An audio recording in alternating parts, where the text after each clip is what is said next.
欢迎收看关键时刻，我是钟浩和。今天全台湾人因为一则外媒报道吓坏了，这是什么？《华尔街日报》它特别报道这个事情，他说台湾旗舰晶片制造商规划台湾以外的未来。好，这标题看起来没有什么，但是里面内文他提到一个关键，他说台湾的矽盾要逐渐瓦解，要崩溃了。那不是出大事了吗？我们台湾没有矽盾的话，那我们的安全怎么办？好，但怪的地方就在这个地方。一般来说，这种新闻出来之后会造成恐慌，但是台股今天是由黑来翻红，甚至台积电继续往上来涨。甚至我们可以看到一件事情，卢特尼克为什么要突然去讲说，当你今天讨川普开心的时候，会保护台湾的安全？甚至我们最熟悉的高市早苗，还有解散众议院时的演说，他特别讲了一段话。他又重提了台湾有事、日本有事的相关言论是在上面，所以这代表一件事情：台湾的矽盾没有崩溃，而是出现了一种质变。台湾已经跟全世界经济紧密结合在一起，所以当你今天老共要去来犯台的时候，你不单单只是针对我们台湾而已，而是针对全世界的经济来做打击。所以反而今天台积电到了海外之后，包括美国、包括日本。反而更重视台湾的安全。好，这并不是我们瞎说。你看到最新的德国马歇尔基金会他们智库所做的新报告的时候，他直接讲非常白：当你中国要犯台的时候，美日介入，你注定会大失败。而且这失败之后，你还经过4重的反噬是在上面，包括了经济、党军，甚至社会跟国际，你会输得一屁股。简单来讲，现在中国常说他们有一个中国梦，但是现在的情况已经变成了中国的噩梦。好，我们现在介绍今天的来宾，第一位战略专家林廷辉，大家好；时事评论员张宇轩，好；资深媒体人姚慧珍，大家好；资深社会记者王瑞德，大家好；资深媒体人吴正峰，大家好。好，稍后还有资深社会记者林玉峰会加入我们的讨论当中。宇轩，今天我已经在讲，今天华尔街日报报道出来，连我都吓一跳。台湾矽盾要崩溃了！我们都知道，台湾矽盾就是保护我们台湾在全世界，甚至中共不敢来犯，最关键的原因是在上面。好，但问题点就在这个，台湾矽盾没有崩溃，而是真的出现了一个大质变吗？对，照我没有错。我跟你讲，这个 Wall Street Journal 他肯定没有看过日本动画。日本有一种动画是什么呢？这个叫做组合金刚，也就是说，原本台湾的矽盾呢是在我们这个国家，在我们这个岛上维持在保护着自己的原则，也就是所有的产业链都得要留在台湾。但我跟你讲，它现在质变量变，你知道变什么吗？变细链，而且这个链是一条链到美国，一条链到欧洲，一条链到日本，一条链到韩国。全世界，我问一下，哪一个国家不用拼 AI？ 哪一个国家可以不用到台湾半导体？全部都得要。所以在这个情况之下，《华尔街日报》这个说法有点问题。问题出在哪？因为他是说，台积电怎么到处去设厂？各位啊，你只要用过一次你就丢掉啊。你只要台积电在里面设厂，我请问一下，你未来是不是就脱离不了？现在呢，有另外一个人叫谁？卢特尼克也讲，他说我跟你讲台湾的重点不在于说半导体是台湾设多少，而是在于说他要让我们的总统高兴。川普呢愿意保护他，才能保护他。但各位你别忘了，川普需不需要看各国脸色？如果今天各国全部人都要跟川普翻脸，那还怎么演得下去？所以台湾，你说要是靠川普保护，这是一个。事实上是靠谁保护？所以我们的供应链现在部署在全球，全球都需要我们。战略价值上来讲，没有人可以少得了台湾，所以我们是自己在保护自己嘛。你看高市长怎么讲？中国呢不仅在台湾周遭频繁的实施军演，更将世界各国来高度依赖的供应链物资纳入掌控，企图以经济方式威胁他国屈服。千万不要忘了，高市长这是解散众议院的时候，大家已经警告过他，不要再讲台湾有事、日本有事的相关言论。今天高市又讲了。事实上，为什么高市要这样讲？你知道吗？他解散众议院，刚才赵我讲了一个重点，代表职业一件事情，他要把所有的权力大权在握在这边，因为现在在国内有很多人是什么和中派啊，然后对于他过于我们讲的友台，甚至是呢保护台湾过于亲美有意见，所以高市早苗他今天做这个举动，代表一个概念：未来日本只有一条路，亲美挺台湾。所以你想想看这时候回到台湾自己，我们自己自立自强，为什么？来，赵看到这张图，这张图是我们讲川普最爱的。特别是桌上这本金色的，对，它什么东西叫 golden ticket golden dawn？ 那我们这叫什么呢？台湾直接递上一个叫做 golden plan。我跟各位讲，你不要小看这个 golden plan， 这就是为什么我们不管是在半导体以及在于对等关税都拿到最后一个待遇。就是靠这个 Golden Plan， 我对甚至想要叫什么 Golden Ticket 或什么，它是入场券，陷入到哪里？陷入到川普的勾登洞，对，政治上的勾登洞。进去之后呢，川普大哥造嘛，这个叫什么？我们讲哦，这直通高层嘛，直通云端。因为为什么要用黄金？我请问一下，贝森特他喜欢黄金吗？卢特尼克喜欢黄金吗？勾登谁在意？就只有川普在意嘛。所以你看哦，这一份呢是直接把提案呢上交到白宫，而且呢台湾是最重视。再来，我们的模式也是第一，我们的台湾模式呢也是我们讲全球最优最惠国的待遇。所以在这个前提跟状况之下，你想想看。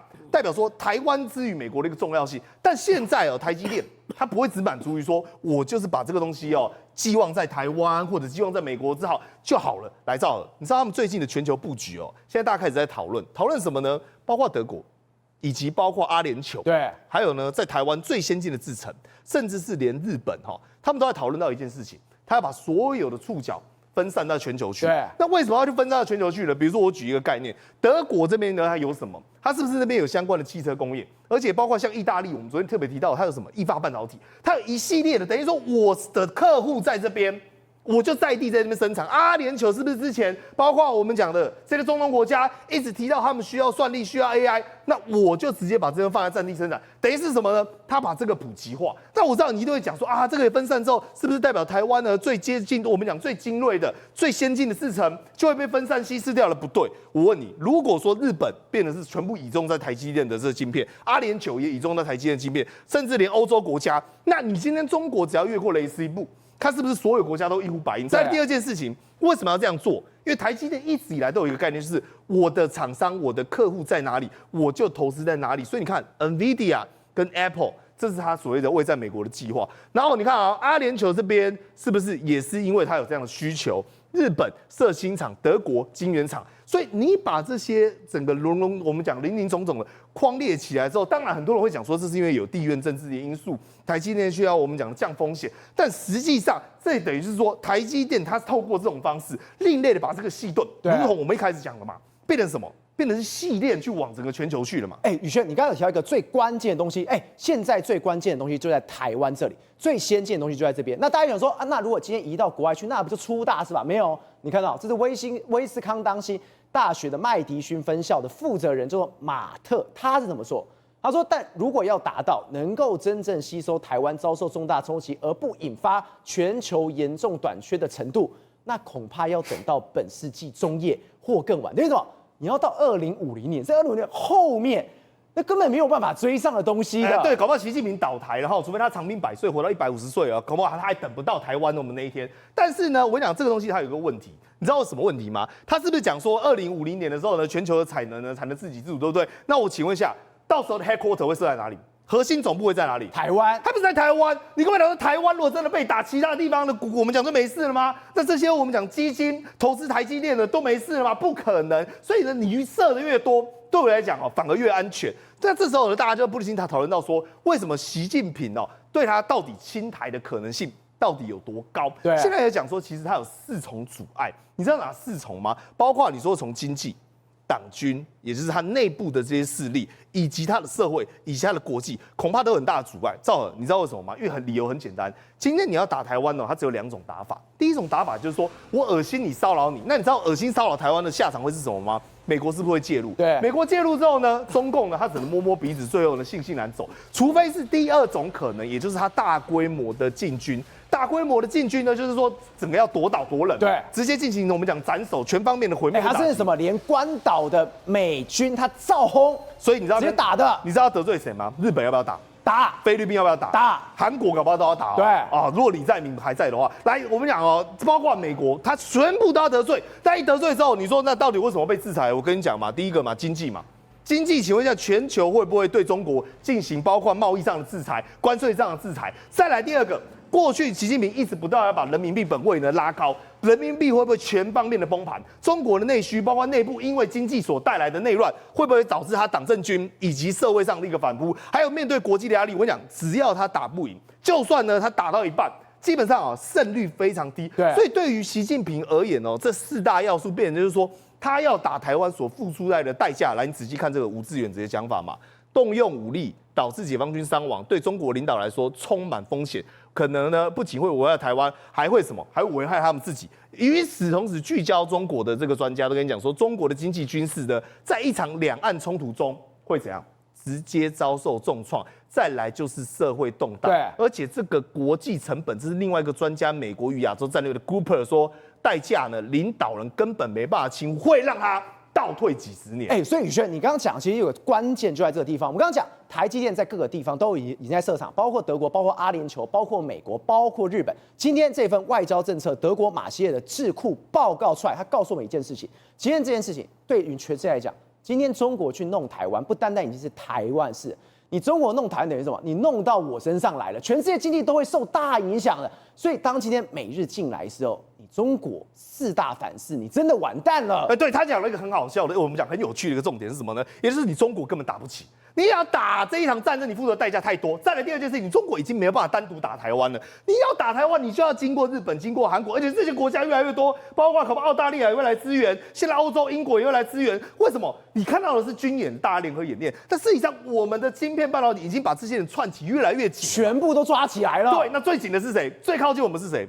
高市早苗来哦，高市这个狠人，对我们讲最悍的女子会头目高市早苗熊扑，我们讲最悍的那一个，你知道他说什么吗？他说他只要赌上首相大卫，你知道为什么他这样做吗？他为什么一定要把众议院解散吗？因为现在国内哦，包括我们讲的公民党，也就是过去他们传统的友军，对于他跟美国，你说贸易协定也好，跟台湾也好，甚至军事上的强化，还有呢，把我们讲的自卫队重新纳入宪法，有很大的疑义，就是再三的杯葛。所以对于高市来说呢，我是一个不是人民选出来的首相，我是什么？我是因为党魁更换，所以我才上这个位置。对，那我没有民意背书嘛？打铁成了，现在日本谁最行？民调满意度超过60%。高市早苗，对，我知道我现在所有人民做我背书，所以我看干嘛？他是拿人民跟这些政客做对赌，一直说来，我这些人民站在我后盾。如果人民再度同意，那未来我要跟美国通过什么？我要买什么样的军备？我要进行自卫队什么样改组？你都不能啰嗦。我跟你讲，话刚讲完哈，日本真的有新武器出来，对，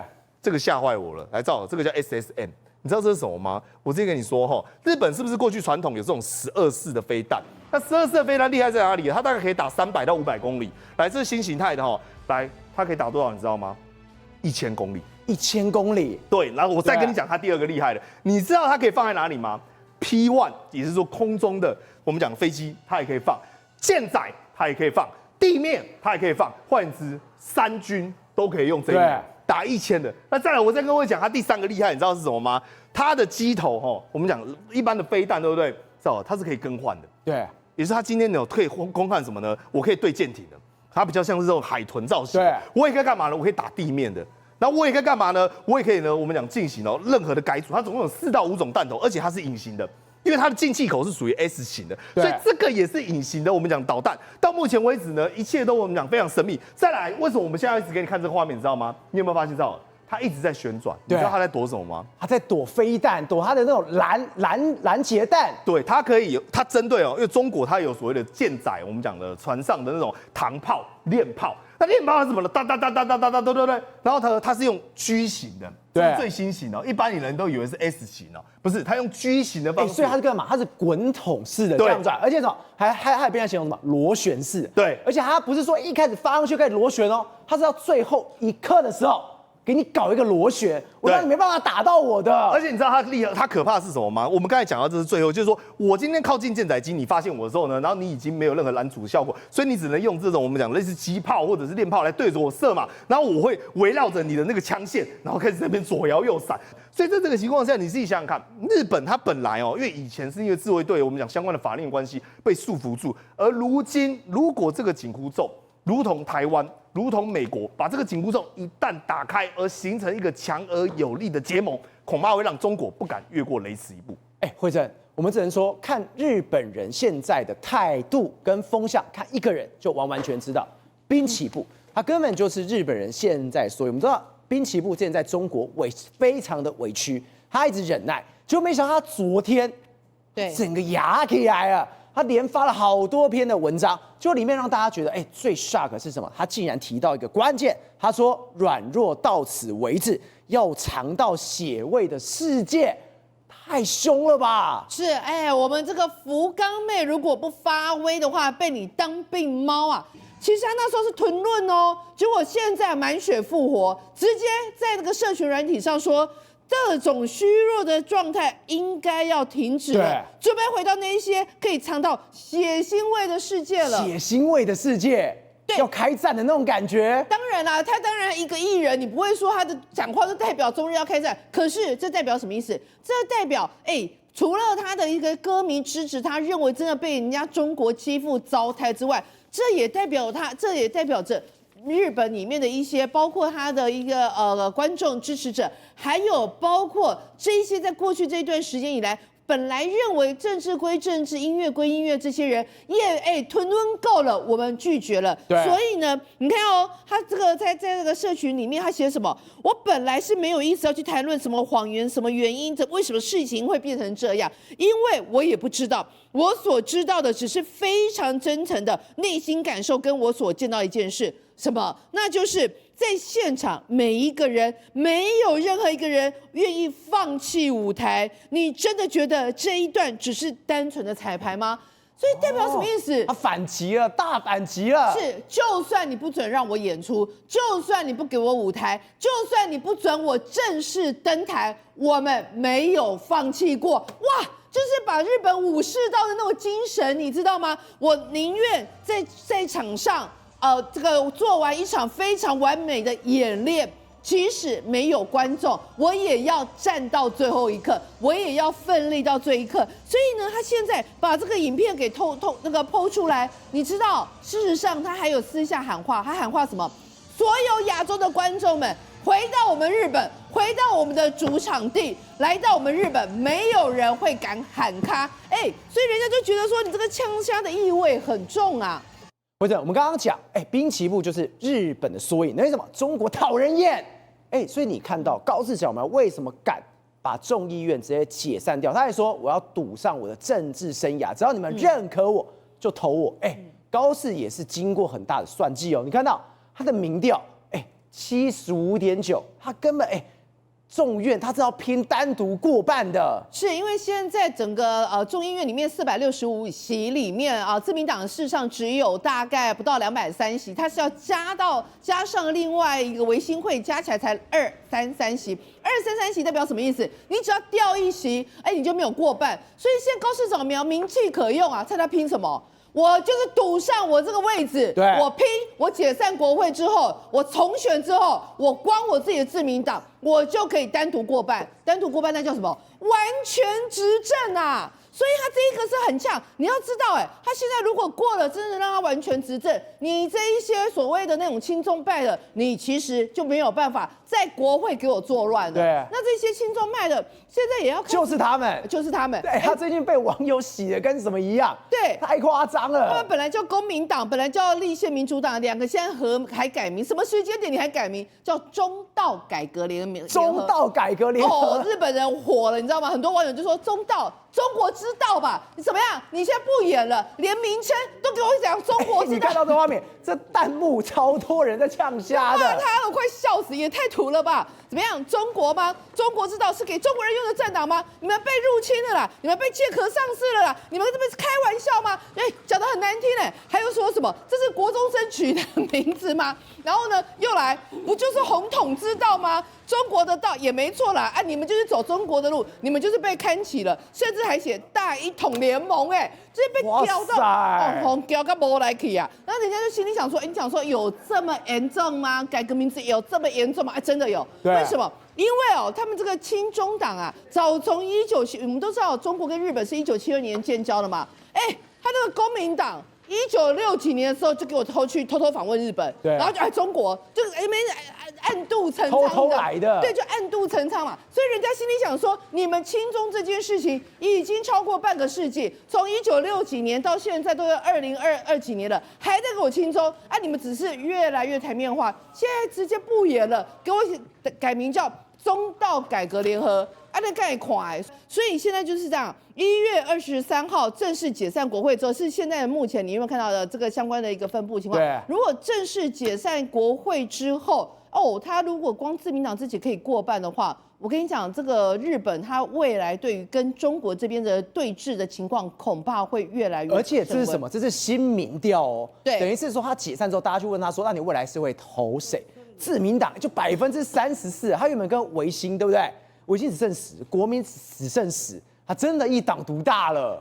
这个当然啦，就是要到50%之后。可是我是觉得，现在高市早苗一直催泪嘛。那像这几天啊，尤其在2月8号才投票，所以换句话说，有没有可能在这段时间，川普再送上一个什么大礼哦，帮他助温，帮他在选举上让他再燃烧一下，让他再热一下，其实都是不无可能。毕竟现在川普最主要的就是要去中化，跟我们这边还有日本组一个所谓的非红啊，不管是供应链还所谓的一个经济体。瑞哥，我们刚刚已经讲非常白了，包括美国，包括日本，他的态度非常明显。尤其台湾现在等于是全世界都在看，那台湾自己当然也要自己加油啊。所以你可以看到今天一件事情，军购这件事情非常重要。结果没想到今天所有的股票，军工股的部分涨翻天了，包括台船，包括雷虎，甚至龙德造船还涨停了。我想说，到底是为什么？原来都跟国防部长顾立雄昨天讲是有关系。他昨天特别讲，他说有4项的神秘武器，结果这4项神秘武器竟然都跟台湾有关。对，没有错。那么这次呢，最主要跟1.25兆的国防特别这个的计划呢有关系啊。为什么？虽然被挡，但是呢，总有一天一定会解冻啊。为什么？因为跟我们的国防安全有关系嘛。所以里面可以揭露的内容里面呢，揭露了什么？揭露了我们要跟美国所这个购买的相关的，那么无人机之外呢，还有包括所谓的无人艇。赵尔，你知道这无人艇目前要的是多少？你知道吗？去年6月，我们邀请了包括美商有实战经验，已经卖了20几个国家的美商特别来到台湾包括我们国内的这个台湾的相关的厂商进行在苏澳外海进行这个无人艇的相关的演练，对，然后让你知道说这个无人艇到底怎么回事。为什么要演练这个无人艇？因为在乌克兰战场里面，乌克兰竟然用无人艇干掉了一艘俄罗斯的飞弹驱逐舰，对，也干了那个所谓的他们停在一个港口里面的那个基洛级的潜水艇嘛，所以吓了一跳。无人艇原来这么好用啊！对，那无人艇那么好用的话，对台湾来讲，无人机跟无人艇更好用。为什么？因为中共如果要那么越过台湾海峡过来的话呢，那么除了飞弹、除了火箭弹之外呢，无人机跟攻击自杀型的无人机跟无人艇将是对付中国的利器。所以呢，我们一口气即将购买多少呢？大概是1600多艘。对为什么会那么高啊？因为不止海军要，陆军也要。不仅海军、陆军也要，海巡署也要，通通都要，对，没有错最后统筹了以后呢，因为如果你3个单位各自购买的话，那个成本会更加嘛，所以干脆直接由海军来进行这一次的这有关于无人艇的这个采购老共又不是吃素的，所以老共一定会实行所谓的电子干扰，对不对？对。所以我们要能够耐得起2种老共目前所能使用的电子干扰，你要能够通过考验，我才要买你没办法通过考验，我干嘛卖对不对？我干嘛买那刚刚讲的那个美商，他用天上的人造卫星，对，搭配 GPS 等等所以呢，它经过了这2层电子干扰的考验。所以呢，为什么我们这一次呢要买到1600多艘的这个无人艇？而且我们台湾的无人艇还搭配了无人机，也就是以前叫巡飞弹，对，那后来把它改名了以后呢，叫劲风3型、劲风4型，包括这是用这个靶机所改装的，因为靶机最方便嘛。我们买靶机来了以后，靶机的速度低，螺旋桨，然后呢，它的这个巡航力又有几百公里所以呢，我们就可以把它用在这个无人艇搭配无人机就出去了以后。真的就是所谓的运筹帷幄之中，决胜千里之外。对，我告诉你，那影响多大？老共最近不是一直把那个1400多艘到2000艘的那个中共渔船放在东海外面排成一整列吗？对，他用这种方式想要干扰美国的相关的驱逐舰、神盾舰，还有它的航母战斗群嘛，等等嘛。但问题是，你不可能用飞弹去打它，用飞弹打它不也合嘛？然后呢，另外就是说，老共要登陆台湾，除了用飞弹、火箭弹之外，它还是要大量的船给过来嘛。那过来的情况之下呢，它一定要有大型的货运船，那里面又可以，它平常可以载轿车，暂时可以载坦克，然后呢，再加上人的海军陆战队等等啊。这几天不是外媒揭露了一件事情，就是老共把表面上看起来像是货柜船，结果里面竟然放了15个飞弹发射器，对，15个垂直飞弹发射器，就表示里面可能载了大概有60枚的飞弹，哇！因为它的外观看起来完全像货柜车啊，对啊，像货柜轮啊，所以呢，你不容易分辨。如果你事先没有掌握很好，很难分辨，那怎么办呢？对付像这样的一个货柜轮，你怎么办？无人艇就直接无人艇就好了撞下去了。为什么？我只要知道你是要来攻打台湾的，因为它一定会有一个预兆，它一定会往台湾的方向来嘛。对。那我只要确定你已经开战了，我确定是你了，我跟你讲，不要浪费我们雄2、雄3飞弹跟鱼叉飞弹了。你的这个无人艇棒的打下去就好了，1到2艘就干了，就端掉它的一艘这样的船嘛。对。那所以呢，到时候它万船齐发的话，找我们不同的飞弹、不同的火箭弹，海马斯火箭弹也可以打他们的洞拐5、洞拐6，然后呢，这个无人艇呢就打比较没有经济价值的这些目标，一样可以打哦。然后我们的这个相关的这个无人机，这次。为什么无人机的那个股票涨得像什么一样，对不对？对。为什么？因为本来预估只会买5万架，对，结果直接告诉你是20万架，而且还什么？顾立雄已经讲了，是国军采购无人机或无人艇是以国内购为主哦，没有错。还有什么意见书通通来喽？我告诉各位啊，为什么呢？因为呢，我们现在直接向美国采购的相关的，那么。这个等于说啊，那么600型的跟700型的这个相关的美国的这个攻击自杀无人机，对不对？对。它的好处是马上可以过来补我们的不足，因为我们现在必须在这几年之内呢，大概是2000架这样的一个无人机啊，它一个弹头4公斤到14公斤，它又可以反装甲，对。然后呢，除了反装甲之外，它还可以去炸这些所谓的运输船嘛，所以它立刻可以马上就上线。台湾20万架无人机绝对不是梦想，自己都做得出来的。无人机加上无人舰，加上我们的相关的天弓3型、强弓1型，各式各样的那个飞弹这出来了以后，不好意思啊，这不仅台湾将会成为一个刺猬岛，台湾还会成为一个会飞的刺猬火箭岛。因为我们刚刚有特别讲到一个最关键的事情，台湾的细盾并不是来崩坏，而是出现一个大质变。这个质变非常简单，因为现在等于是台湾跟所有的国家，包括德国、包括阿联酋、还有美国、日本，紧紧的结合在了一起。等于是你今天中国敢进犯台湾的话，等于跟全世界来作对。尤其是智库基恩这个出来，这是我看过最凶的一次。你中国敢弄，他连4大反噬都写出来，等于说。你习近平敢打，等于你也玩完了。对，这个德国马歇尔基金会其实本身来讲，在美国成立已经有一段历史了，而且他本身写的报告大概都比较接近这个官方的一些想法哦。对，所以他这一份报告来讲的话，其实也提到了，他已经预判出来，如果真的习近平敢攻台的话，或者是对台湾使用武力的话，他自己可能会自己反噬到自己哦。为什么会这么讲啊？其实现在川普所做的事情，甚至于说过往。拜登也是一样哦，对，把台湾的这个台积电也好，或者所谓的晶片的产业也好，全部跟全世界的先进国家的产业全部挂在一起。对，你有没有发现到一件事情？他们除了在做飞鸿供应链之外啊，把中国踢出这个供应链，另外来讲，在通讯还有在所谓的像海底电缆也好，或是像晶片也好、太空也好，很多事情来讲的话。台湾在当中来讲的话，就变成是一个他们的一个基础工业，在台湾之上，把这个所有的一些各个区域重要的国家、已开发国家，特别是先进发展国家、特别有钱的国家，全部都串联在一起。那这串联在一起的话，有一个状况就是说，要死大家一起死。你如果要死大家一起死，大家集结成这一股力量来讲，来对付中国，就形成一个可以让川普以及这些国家来。共同面对中国的威胁。对，川普在做什么事情哦？其实川普在丢掉一些他的包袱，什么包袱？就比如说北约国家当中可能会有一些杂七杂八的或者是说他根本帮不上忙的，或是印太国家当中可能会扯后腿的。对，这些国家他基本上川普也不要你了。对，川普最近不是提出一个什么和平委员会吗？对，你以为那个加沙委员会为什么会越南会加入？跟他越南什么关系？跟有些国家根本跟他八竿子打不着的这些国家，投名状。